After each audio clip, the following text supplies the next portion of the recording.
Ouça agora Que Papo é Este? Opinião e análise da professora Ana Lúcia, coordenadora da Auditoria Cidadã da Dívida Pública, Seção Goiás.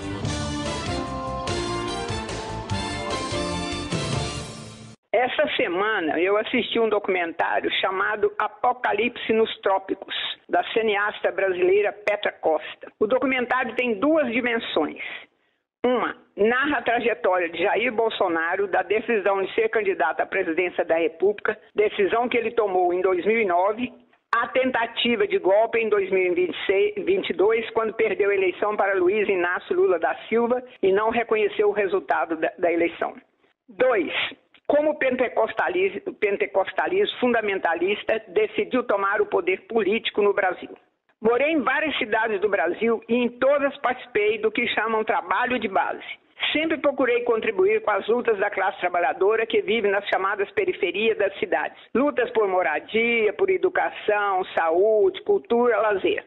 Nas periferias dessas cidades encontrei grupos religiosos de várias concepções, evangélicos, católicos, espíritas, terreiros, budistas, muçulmanos, com ações de solidariedade, seja atendendo necessidades materiais das pessoas, seja acolhendo em centros comunitários, templos, igrejas, utilizando a cultura como espaço de acolhimento e integração, através da música, dança, teatro, etc. Durante a ditadura militar, um desses espaços de reflexão, de acolhimento, eram as comunidades eclesiais de base da Igreja Católica, ligadas à chamada Teologia da Libertação, que enfrentaram a repressão do regime militar e dos setores conservadores da própria Igreja Católica.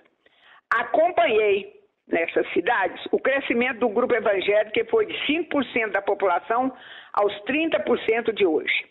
Em todas as cidades eu comentava com amigos o fenômeno do crescimento de igrejas evangélicas, de bares e de farmácias. As igrejas evangélicas cresciam, às vezes nas garagens de casas, em pequenos espaços, pequenas igrejas dirigidas majoritariamente por mulheres e mulheres negras. Ao mesmo tempo que cresciam essas comunidades evangélicas, um setor evangélico começou a se destacar, defendendo que os evangélicos tinham um poder divino, que os encaminhava também para assumir o poder político. Uma das descobertas da cineasta foi que o grupo de lobby americano chamado A Família enviou missionários americanos para o Congresso Brasileiro para evangelizar congressistas desde os anos 60 até o fim da ditadura militar. Eles faziam cafés da manhã de oração nacional, que duraram todo o período da ditadura militar, além de um programa de envio de milhares de missionários americanos espalhados por todo o Brasil.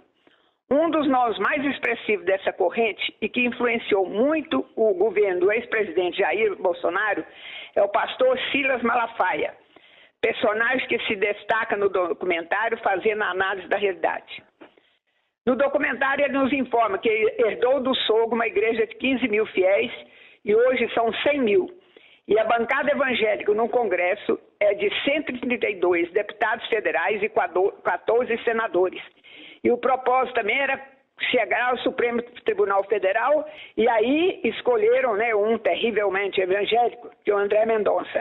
No documentário vai nos apresentando a trajetória do projeto político evangélico que se expressa na trajetória de Jair Bolsonaro, apresentando a concepção do mundo deste grupo evangélico. Para eles, há uma guerra entre o bem e o mal, entre Jesus e os demônios, entre o mundo da luz e das trevas.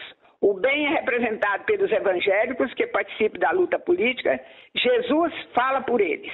O mal representado pelo que eles chamam de esquerdopatas, representado pelo PT e por Lula. A diretora do documentário nos informa, em uma entrevista que deu ao jornalista Chico Pinheiro, que entrevistou Jair Bolsonaro várias vezes quando ele era deputado, pois sendo um deputado inexpressivo do baixo clero, estava sempre atrás dos holofotes, e que ele nunca falou de religião. O documentário vai nos apresentando, através de imagens e entrevistas, os principais acontecimentos da campanha eleitoral de 2018 até a eleição de Lula em 2022. Ele mostra como foi se formando a aliança entre o grupo evangélico, os militares e os grupos empresariais que possibilitou o golpe contra Dilma, a prisão de Lula, que era favorito para a eleição de 2018, a eleição de Jair Bolsonaro e a luta do grupo para a reeleição de Bolsonaro. Qual projeto este grupo apresentava para enfrentar os problemas do Brasil? Nos pronunciamentos de Bolsonaro aparecem propostas de morte para a petralhada, liberação de armas para matar participantes do MST, e diante dos milhares de mortes pela Covid, ele disse que não podia fazer nada, pois todo mundo morre. O movimento evangélico fundamentalista, diante da Covid, incentivou não vacinar e colocou os fiéis em oração, dizendo que Jesus curava da Covid. Resultado, segundo país com mais mortes no mundo. O pastor Silas Malafaia liderou movimentos contra o aborto e contra a aprovação da homofobia como crime. Ele diz que era porque eles defendem a vida.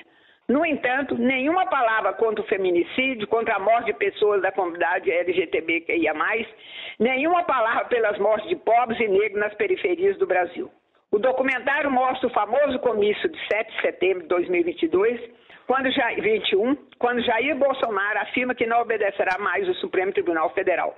O documentário chama a atenção que parecia que o discurso foi decorado, pois Bolsonaro e Malafaia falavam mesmo simultaneamente.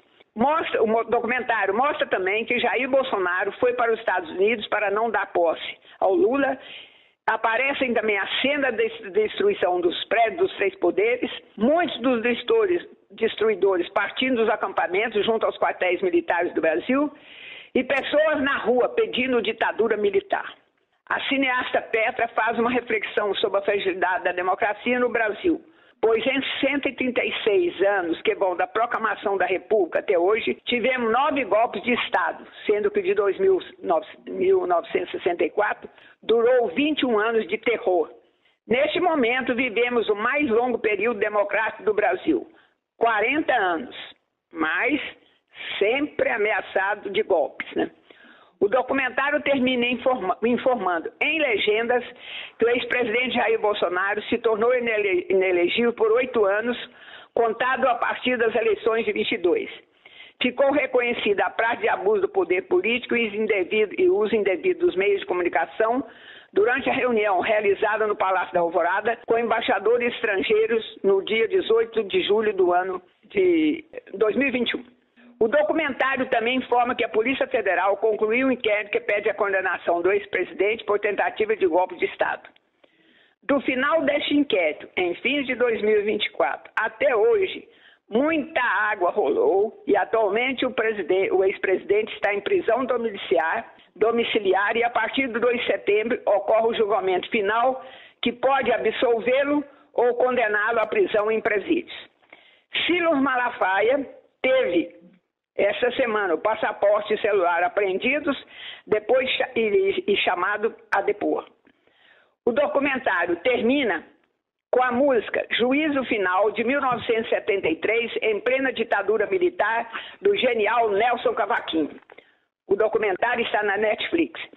Vamos então terminar o programa também com a música Juízo Final, do genial Nelson Cavaquinho.